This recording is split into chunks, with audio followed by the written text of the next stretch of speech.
Hello বন্ধুরা, আবার একটা মিনি ব্লগ নিয়ে এসেছি। আর ব্লগটা দেখো, সারাক্ষণ চিৎকার করছি, এ জানলা একবার ও জানলা একবার, খাবার কোনো নামগন্ধ নেই।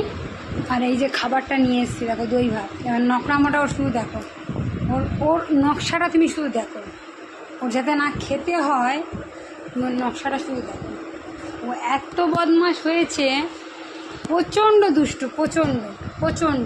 দেখো তোমাদেরকে দেখাচ্ছি, এই দেখো চাদরটাকে ওই ছিঁড়েছে, দেখো কি করেছে দেখছো, দেখো দেখছে আবার তাকে,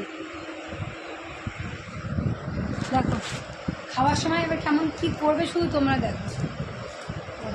খাবারটা যে না খেতে হয়, দেখো খেতে সব থেকে কষ্ট। আর কিচ্ছু খাবে না, দই ভাত ছাড়া কিচ্ছু খাবে না। এত তোমরা এরকম দেখেছো? দেখো ওকে এক